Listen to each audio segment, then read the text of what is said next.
大家好，我是钱航老师。今天呢，来给大家分享一下这个学习人体的经验。面前呢，这个是咱们的人体结构练习册啊。练习册里面前面的内容呢是肩胸部，肩胸部中的胸腔。胸腔作为人体中最大的一个腔体结构，它的作用是至关重要的。那么首先认识胸腔的基本造型就非常关键。比如说，我们看一下这张图，在这个人体的这个部分，它就是胸腔下半部分的造型。上半部呢，虽然在里边看不到，但是这里它外部的造型就是由胸腔的造型决定的。还有这张，人体在这个部分的宽度与厚度完全都是由胸腔决定的。所以说，我们先认识好胸腔，先解决好胸腔是非常关键的。胸腔的造型呢，相对来说比较简单，也容易上手。所以说，在咱们的教学体系中呢，把它列为第一位，先去掌握。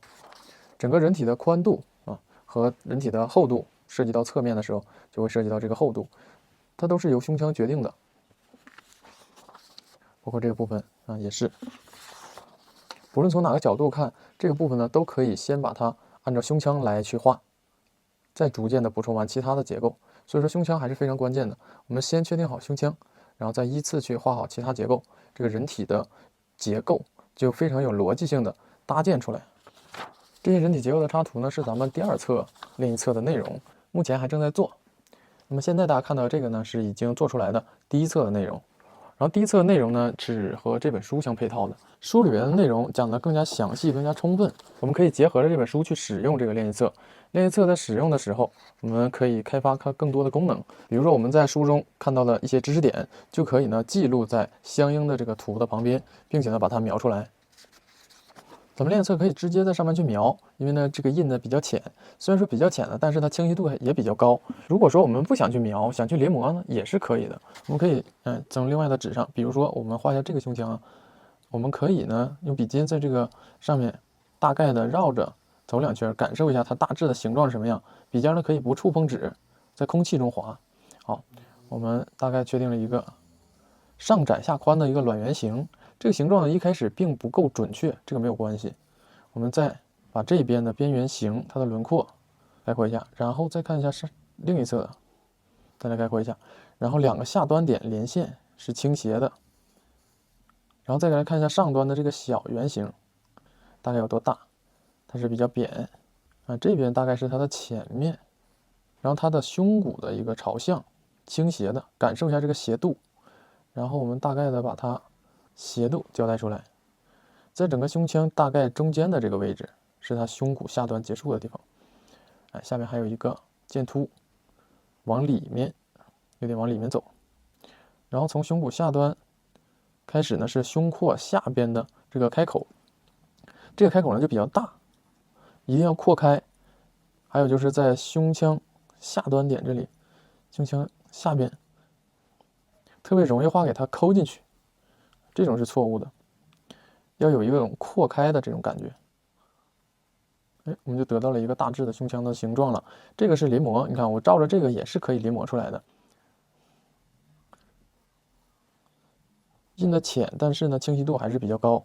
好，我们把这个形呢起好了，我们可以用可塑橡皮，因为可塑橡皮呢不会留下那种橡皮屑，稍微擦一下，然后留下一点痕迹，足够我们去看。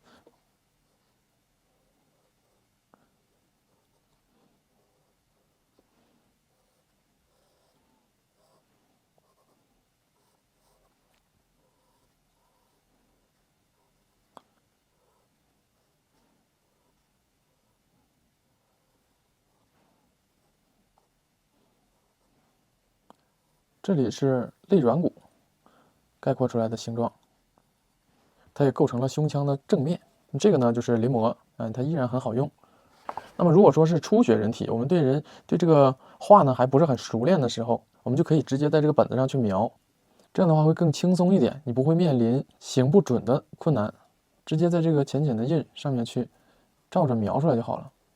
描图是一个学习方法而且是一个比较关键、比较实用的一个学习方法。在学习阶段并不是说描图就见不得人。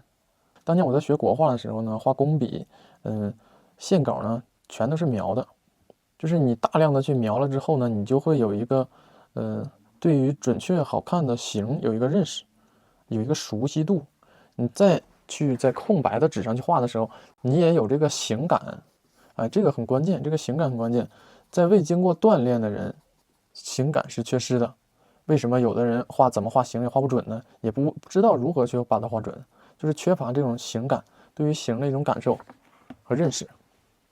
我们在使用练色的过程当中呢，如果感觉，这个纸呢会透出来下边的内容，我们可以在中间夹一张 A4 纸，这样的话它就不会透出下边的内容了。在这里边，我们有详细的讲解胸腔以及整个肩胸部的骨骼结构。然后呢，这个胸腔也有不同程度的概括，这个更加简化一点，更加偏方一点，这个更加贴合它自然形态一点。各个角度的胸腔多去画，就能够更好的掌握胸腔的造型。那我们在画人体结构的时候呢，也就更好去处理、去描绘这个部分。在这里呢，也有具体的绘画过程，怎么去构建它一个整个的形状以及几个关键的点，然后呢，再把它这个结构具体化，然后再添加它的锁骨、肩胛骨，构成完整的肩胸部骨骼，以及它的不同的角度，微微的仰视是个什么形状，微微的俯视是个什么形状，平视的，还有这种大俯视的，然后加上肱骨的上端、正面、背面，还有更仰视的。胸腔下端开口的形状呢，相对来说更困难一些，难度更大一点。那么我们多画几个不同的角度，画得足够熟练，对这个造型足够熟悉，那么这里呢也是很好掌握的。